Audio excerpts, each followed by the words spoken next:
안녕하세요. 비도뉴 정태원 원장입니다. 반갑습니다. 이번 영상에서는 무보형물 코수술이 뭔지, 보형물을 사용한 코수술과는 어떤 차이점이 있는지 알아보도록 하겠습니다.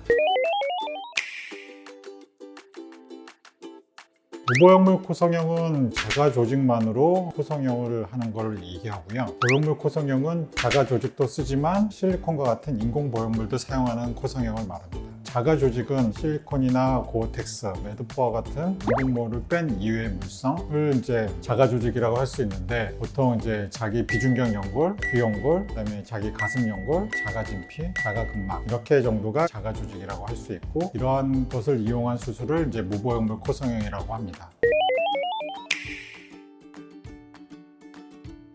보형물 없이 수술이 가능하다. 그렇지만 제한점이 있죠. 자가 조직만 쓰다 보니까 어느 정도까지 자가 조직을 쓸 것이고 어디까지 할 것이냐, 이거에 따라서 방법이나 디자인도 좀 달라지게 되죠. 특히 무보형물 코수술은 이 맨 위 시작 부분을 높이지 않는 경우가 대부분이기 때문에, 그런 점에서는 보형물을 쓰는 코성형과는 좀 다르다고 할 수 있습니다. 일반적으로 많이 얘기하는 무보형물 수술은 콧등 중간 아래부터 이렇게 높이는 수술을 얘기해요. 실리콘과 같은 인공 보형물이 없이 가능한데, 맨 위에서부터 높이는 코성형은 일반적으로 실리콘을 사용합니다. 맨 위에서부터 높이는 코성형도 재료를 더 많이 쓰면 가능할 수도 있어요. 일반적으로 무보형물 수술은 비중격 연골과 귀연골로 하게 되는데, 그 이외에 다른 자가 진피나 자가 늑연골까지 쓴다면 보형물 쓰는 것처럼 맨 위에서부터도 높일 수는 있어요. 단 훨씬 더 까다롭기 때문에 결과가 보형물 쓴 것만큼 일률적으로 깔끔하게 나오지 않을 수 있는 리스크는 있죠. 무보형물 수술이라고 해서 다 좋은 것만 갖고 있지 않거든요. 무보형물 수술이 더 쉽고 그렇지는 않아요. 보형물이 없다는 장점이 있는 거지, 수술 테크닉적으로 더 쉬운 수술이 아니기 때문에 그만큼 수술적인 오류 리스크가 더 높다고도 볼 수 있습니다.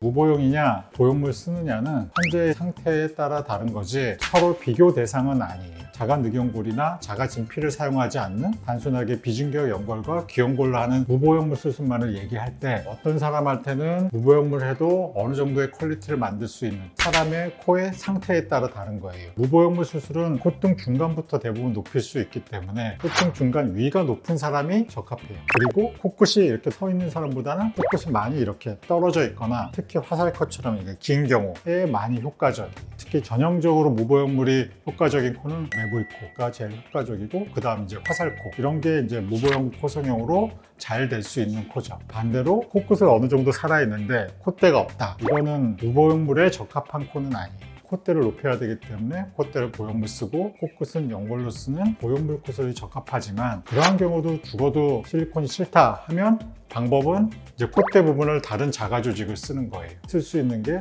자가 진피, 자가 늑연골이 있어요. 하지만 자가 진피는 흡수에 대한 리스크, 콧대에 쓰는 늑연골은 아주 이쁘게 깎을 수 없기 때문에 약간 울퉁불퉁한다든지 재료 자체가 휜다든지 이러한 단점을 갖고 있는 수술입니다. 시작점, 맨 위까지 쓰는 무보형물 수술은 그렇게 흔하게 하지는 않아요.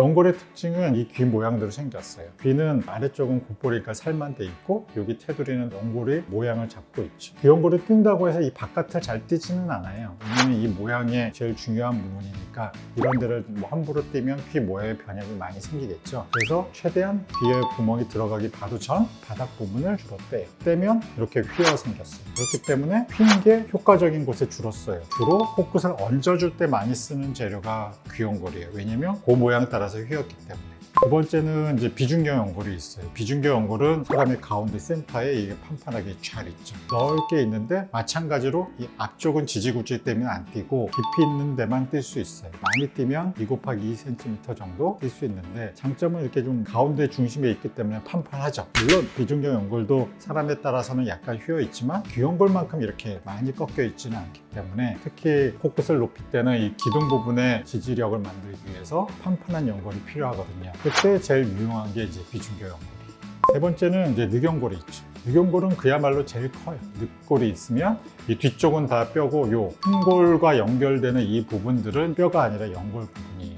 연골이라고 하지만 거의 뼈처럼 튼튼하고 크죠. 단 뼈는 아니기 때문에 칼로 잘리면 이렇게 잘리고 어느 정도 재단도 할 수 있어요. 제일 일반적으로는 7번 늑연골이 제일 크기 때문에 거기를 제일 많이 써요. 가끔은 6번, 8번 이런 연골도 쓰기도 하고요. 특징은 약이 많은 만큼 여러 군데 다 쓸 수 있죠. 기둥도 쓰고 덮을 때도 쓰고. 단 너무 단단해요. 아주 말캉하진 않기 때문에 재단이 좀 더 까다롭다는 단점이 있어요. 주로는 이제 비중격 연골이 약하거나 비중격을 쓸 수 없는 사람들 대용으로는 늑연골을 쓸 때는 통으로 된 늑연골을 이렇게 썰어서 쓰죠. 그 다음에 쓸 수 있는 거는 이제 진피류가 있어요. 사람의 살은 이제 표피, 면역 가죽이 있지만 그 안에 근육이나 지방 가기 전에 조금 두꺼운 부분을 진피라고 해요. 이런 데 부분은 그 진피층이 되게 얇아요. 얇은 진피층은 여기를 세운 데는 높이가 의미가 없겠죠. 진피층이 그나마 이제 두꺼운 데는 엉덩이 쪽, 항문이랑 치골 사이에 살을 일부분 떼어내서 표피층은 걷어버리고 진피층만 콧등이나 코끝이나 이런 데 사용하는 재료가 진피고요. 자가진피 같은 경우는 부드러움이 필요할 때는 좋죠. 피부가 너무 얇아가지고 보형물의 실루엣이나 뼈의 실루엣이 너무 잘 보일 것 같은 사람, 도톰하게 만들어주기에는 이제 좋은 재료예요. 그 이후에 쓸 수 있는 거는 근막이 있어요. 근육이 있으면 이렇게 얇은 막으로 이제